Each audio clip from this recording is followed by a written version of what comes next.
I'm a former NFL player. I played 10 years all with the New Orleans Saints. Right now, I'm in the investment in private equity world. Launched a company called Champion Venture Partners about a year ago. At this point, we're a firm that invests into the sports industry. So we call it the sports value chain, the picks and shovels, whatever you want to call it. It's anything from sports tech to sports medicine, sports teams, leagues, real estate, hospitality, media. We kind of run the gamut. Constructing your life is about much more than just building a bank account. Each week, join mindset coach Austin Linney as he interviews guests who are constructing their dream lives and impacting the world around them on a daily basis. If you're an entrepreneur or wanting to start a business, or you just want to hear motivating stories of how others have overcome the odds, you are in the right place. And now for your host, Austin Linney. Guys, welcome back. This is Construct Your Life. My name is Austin Linney, and I have Mr. Marques Colston in the house. How are you doing, sir?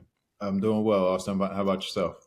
Doing good, my man. Thank you so much. So what I like to do with my guests is kind of let them share a little bit about their story, and then we'll just kind of kick off from there, who they are, what they do, and we'll go from there. Perfect. So my name is Marques Colston. I'll start with the most visible part first. I'm a former NFL player. I played 10 years all with the New Orleans Saints. Right now, I'm in the investment in private equity world.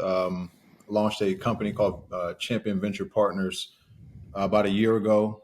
At this point, we're a firm that invests into the sports industry. So we call it the sports value chain, the picks and shovels, whatever you want to call it. It's anything from sports tech to sports medicine, sports teams, leagues, real estate, hospitality, media. We kind of run the gamut. So I've been kind of in and around this world for about 15 years. Crossed over while I was still playing in the venture capital, and took a little bit of time off the last few years, but excited to be back in sports. No, I love it. And had athletes on before, football players, all-stars, World Series champs, stuff like that. Everybody goes to the obvious stuff. I don't like to ask those questions, so I'm going to go different.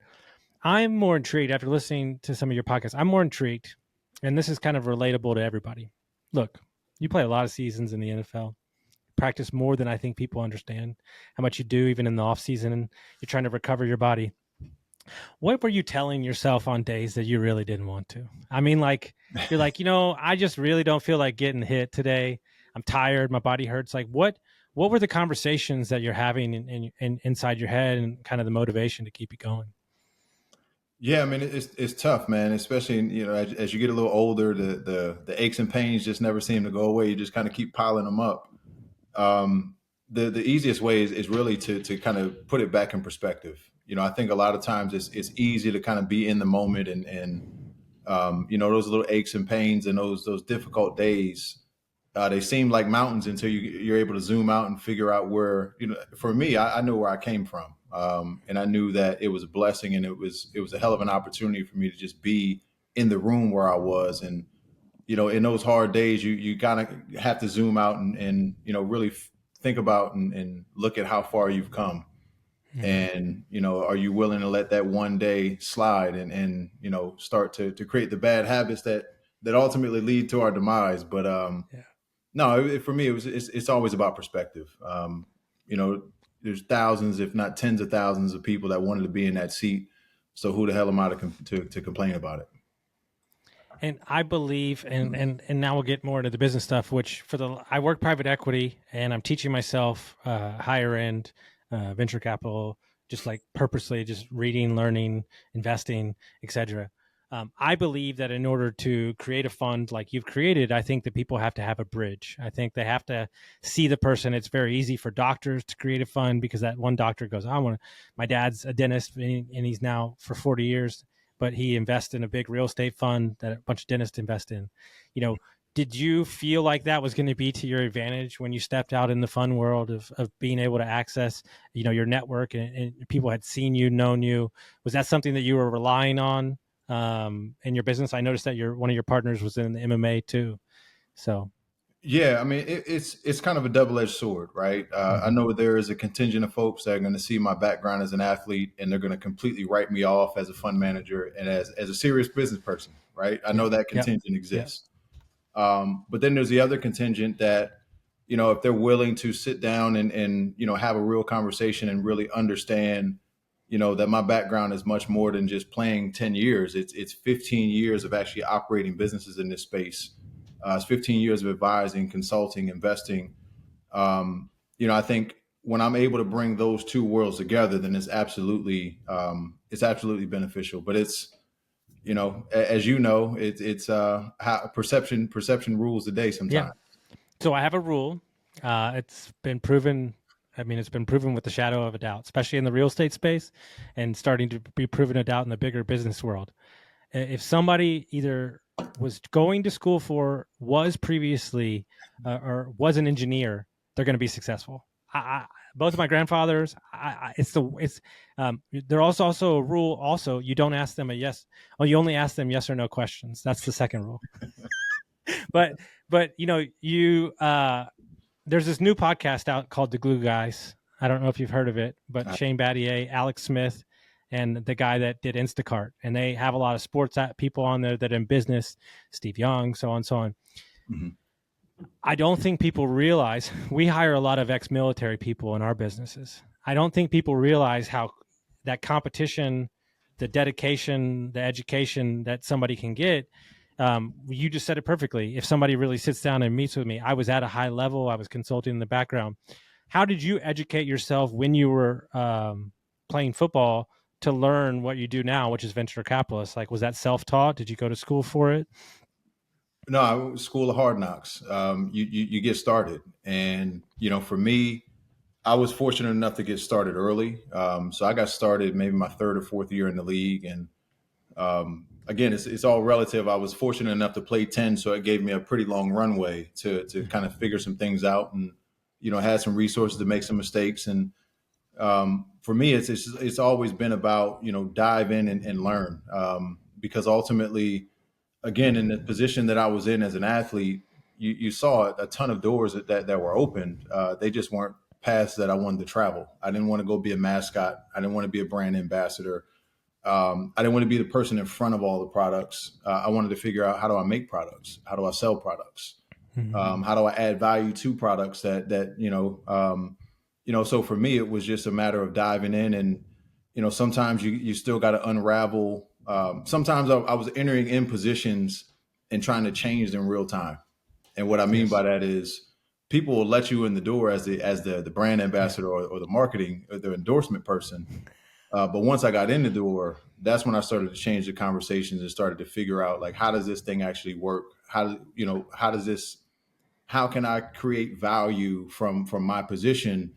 And more often than not, that's where the real opportunities came. Entering in one way because people perceive the value to be one thing, and they underestimate you to an extent. Mm-hmm. And then learning to create that value to where it becomes undeniable at some point. And that's just kind of been my journey the last 15 years. And most people can't put their ego aside to even get in the room, right? They no, you have to perceive me this way, and it's like, no, you can think of me any way you want, but once I get in the room, I'm going to show you what I'm made of, right? 1,000%. And the funny thing is that was my NFL story, right? So I got drafted as a seventh round pick, and for those that don't know, the seventh round is the last round. So I was the fourth to last pick of my entire draft, right? So the perception and the what was supposed to happen for somebody in my position was, I was supposed to get into training camp, and I was supposed to get cut and not make it to year one, right? So again, I'm coming in the door as a seventh round pick, and once I'm in the door, now you know it doesn't matter how we got here. We got to compete now, Yeah. Yeah. right? So once you get an opportunity to compete, if you can create value, you can create value. And taking that learning experience from seventh round pick is why it was germane to me to be able to humble myself, be in lifelong learning mode, and go into some of these situations that felt uncomfortable, and kind of figure out and feel my way through, because that's literally what I had to do to survive as a player. And one of the things that I work on a daily basis is like, I realized I'm 42 now recently. Like in my 20s, I was like really loud. Like, like I was like always telling people what was going to happen. And now I don't say anything. You know, Mhm. you're kind of like sitting. The way I describe it is like Clint Eastwood with a poncho on and a cigar in his mouth. Like he's kind of just sitting in the corner of the room. Like I could see you being that type of guy, like that silent assassin that's just gonna, you know, it's hard to mess with somebody or like compete with them when they just show up every day. Yep.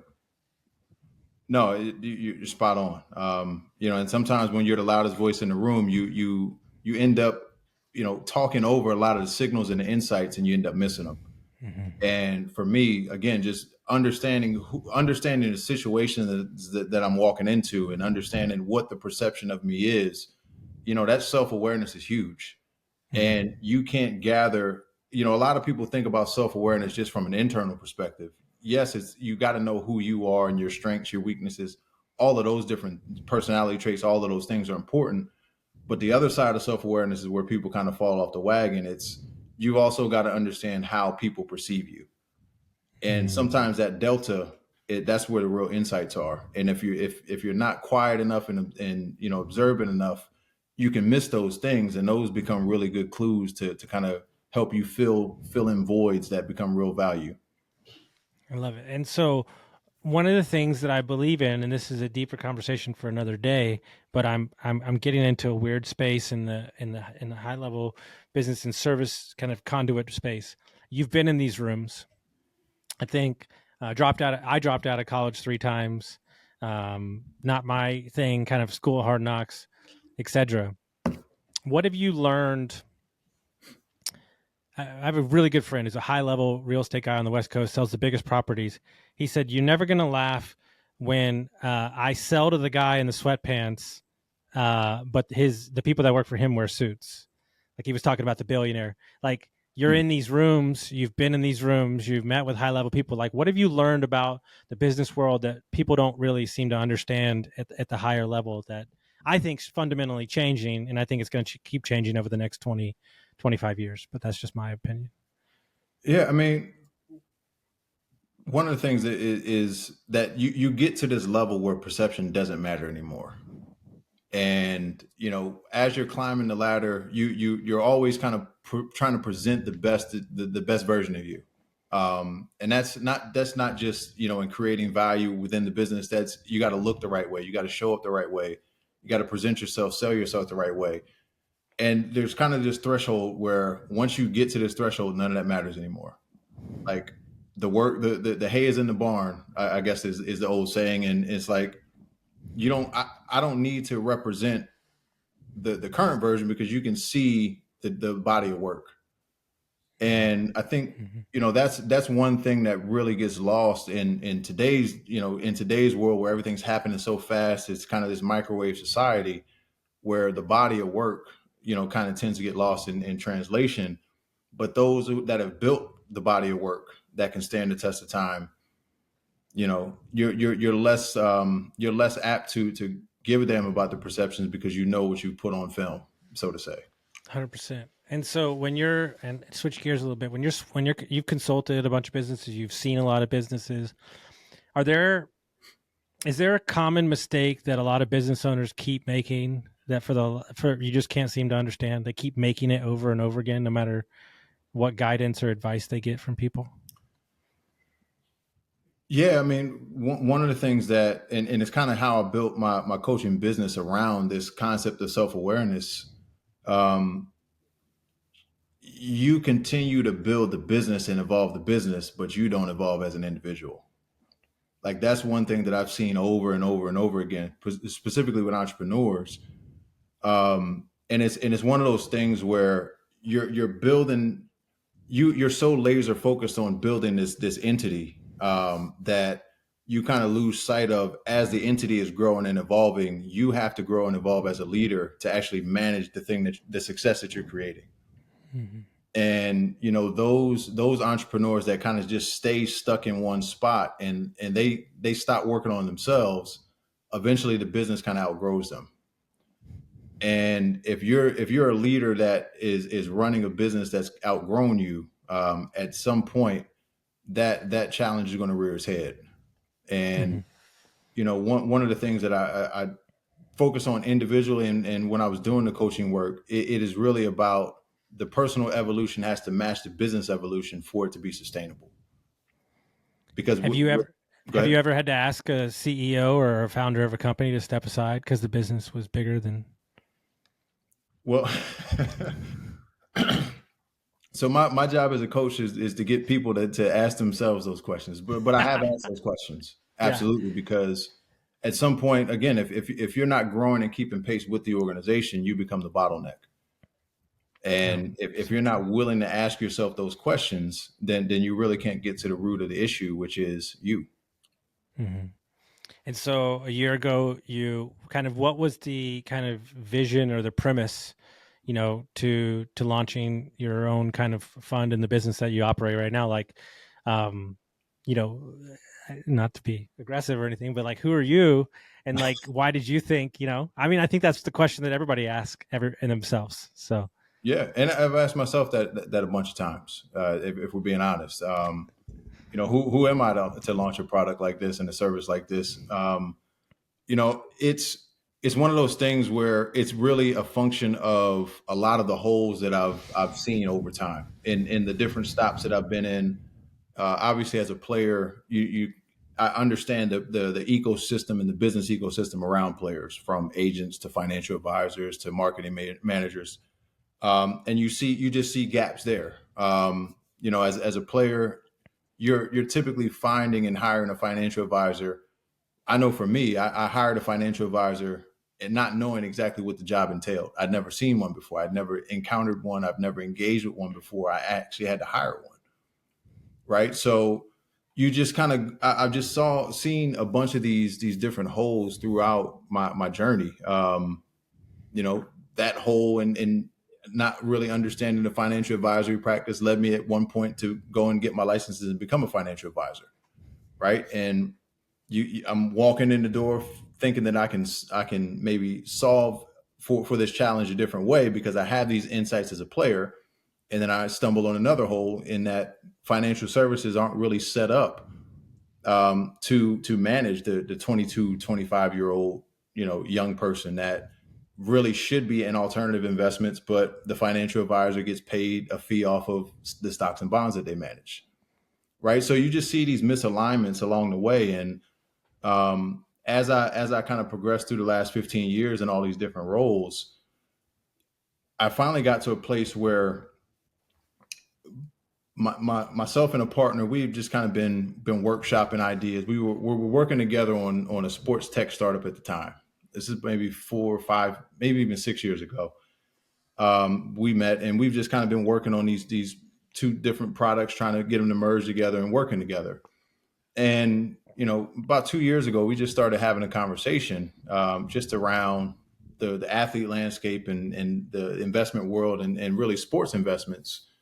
And we just kind of got to this place where we started to think through all of the different holes and, like, can we create something that is more accessible, right? Not just for the athlete, more friendly to the athlete and the financial wherewithal and situation around athletes, but that marries up really well with the retail investor, right? So what would it look like for us to create a vehicle that was more accessible in an industry in sports that connects everyone? I don't care if you are a fan. I don't care if you're a player. Right now, I've gone from player to consultant to now father of kids in the club and the travel system, right? So you just see all of these people connected and coalescing around this thing called sports, and people are investing a lot of money, time, effort, and energy into it, but they're not getting any financial return out of it. Mhm. And when we got to that point and we're able to compare the retail investor and the athlete and kind of see where those two worlds met, that's when we really started thinking through, all right, how can we structure this in a way that um, one leads with the people in mind that we want to serve, but two really marries up with our skill sets as operators, right? Because we're Mhm. not professional investors, we're not Wall Street guys. We're people that literally made our hay, in the business world, creating value and operating businesses. So as we started going down that road, that's really when the rubber started to meet the road, and we started to think through how could we structure this thing in a way that again leverages our strengths, creates value for people that typically are left out of the conversation. And that's really where we started to build the confidence internally that, all right, this is something that we know. We know because we've been in it. We know because we've been in the shoes of the investor we're trying to help. We know because we've been in the shoes of the founder, trying to create a business. And that's when we kind of, stood up and said, all right, we can launch this thing. And that's what gives us the credibility to launch a vehicle like this.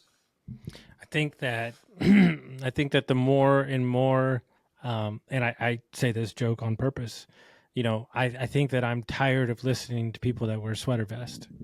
Like, like at the end of the day, like I believe that if you've truly operated a business, then you can sit in the shoes or in the room with that seller or founder, and you could speak to them articulately, knowing the stress of payroll, knowing the stress of scaling a business rapidly, like all those things. And so I think that we're gravitating more towards, and don't even get me started on financial services. I think we're gravitating more towards an opportunity of authentic, kind of partnerships is what I feel like is happening more. And that's why I think that you are going to be wildly successful, because you do talk the talk and you do walk the walk. And I think people are becoming wiser these days to charlatans, for lack of a better word. Yeah, I mean, it's an industry. Anytime that you have an industry that the bottleneck becomes information and access, you're going to see those types of people pop up because they become the gatekeepers. And this is a world where there are a lot of folks that have positioned themselves as middlemen, and their skill set is connecting dots. And Yeah. I laugh and joke about the whole value add investment piece, especially Yeah. in a lot of venture firms you hear about. And as somebody that's been an entrepreneur, that's run a business, value add for me was not, hey, let me send you an email and connect you with this person. Value add is like, how can you come in and actually create value within the business? And knowing that and building a team around those skill sets, those operational skill sets, that's the positioning, 100%. No, and I ask every entrepreneur that I meet, every business owner that we help, I ask them the same questions. Like, when is the last time that you experienced your business? Like, when were you a customer? Yeah. Well, it's been years. Yeah. Well, like, how are you not talking? How are you not experiencing? But more importantly, how are you not talking to the people that talk to the people every day to truly understand what the mood is, like what people are feeling about your business, right? Yeah. Like, look, at the end of the day, like, I don't think there's an actual good bank out there. Okay. But what I want a bank to not bother me. Meaning, like, can the work be seamless? Well, if you're not a business that can seamlessly, if you can't do seamlessly business with them, that person, that thing, then, we're in an age where everything's happening yesterday. Yeah. And so the problem is they've, one of my favorite quotes I came up with of all time was like, the better you get at cooking, the farther you get away from the kitchen. Yeah. Like, the celebrity chef hasn't cooked in years. Well, like, as an investor or owner or venture capital guy, how good are you at cooking, and when's the last time you were in the kitchen? Man, that's a good one. That's a good one because you do see a lot of professional allocators. Like that's really what the roles become. And VC has always been an interesting one to me. Oh, Like, it's a wild. Dude. It's I'm kind of there now, mhm. like peeking my nose in it, and I don't do the tech stuff. That world's too fast for me, and it's too Yeah, crazy. yeah, But VC, the only way to describe VC is like, if you had like you were out like shooting clay, and you had one bullet and you threw up 100 clays. Like, that's that's like what it is. But yep, but when it hits so big. And so I think people chase that kind of like that feeling, right? And one of the things that a perfect example, this is a great question to ask you. How do you stay present and driven when you just can't find the deal that you want to sink your teeth into? How do you stay like motivated on the thing?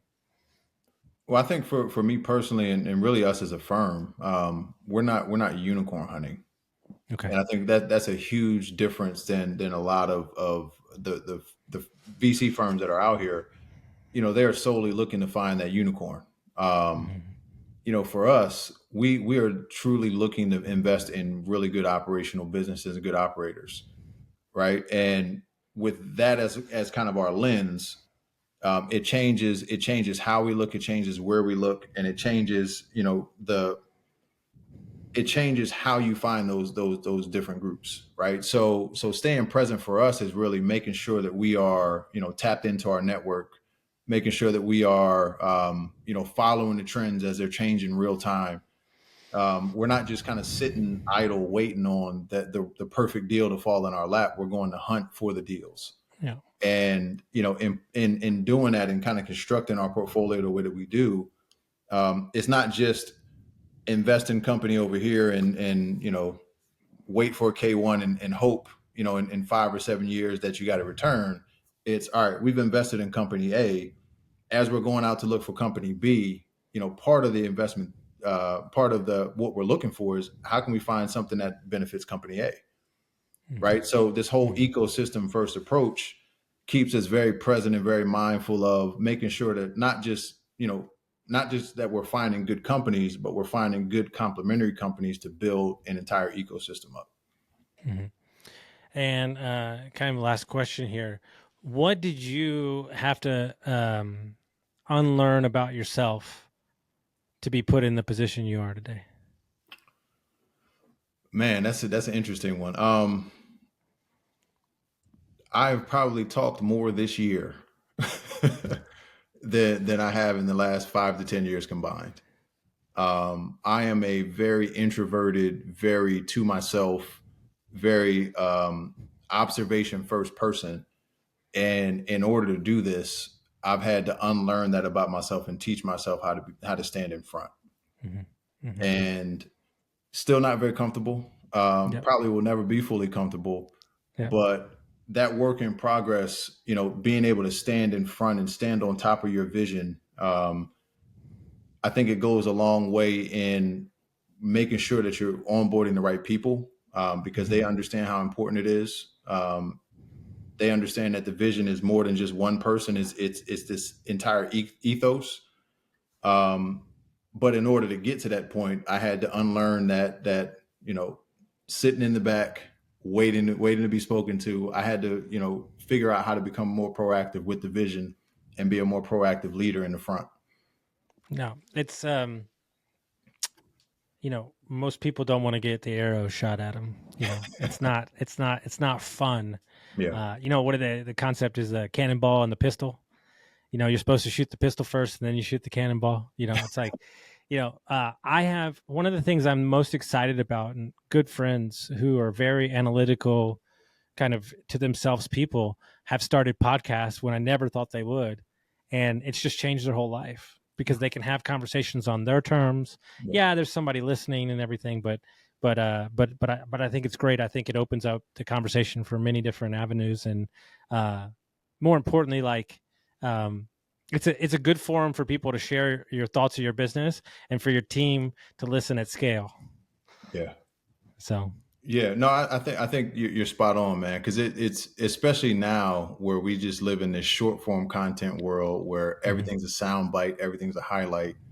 A lot of those in depth conversations, those layered conversations and nuanced conversations, I think podcasting is a really good way to be able to kind of get some depth and add some depth to the conversation. So I can absolutely see that. Yeah, Yep. I'm trying to listen to a Huberman podcast. Who's Mhm. a It's going to take me a week, but I'll get there. It's like, but like I love it because there's so much complexity to the conversation, right? Yeah. So if people want to track you down, they want to find out your firm, they want to reach out to you, how would they do that?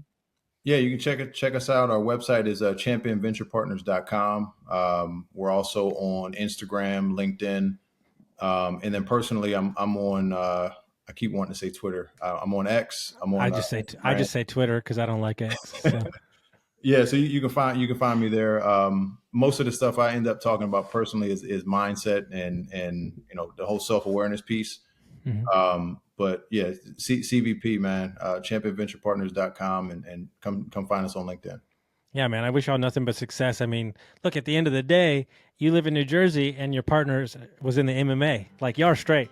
Like, y'all are good. Yeah, man. Nobody's messing with y'all. You know what I'm saying? So, yeah, no, I love it.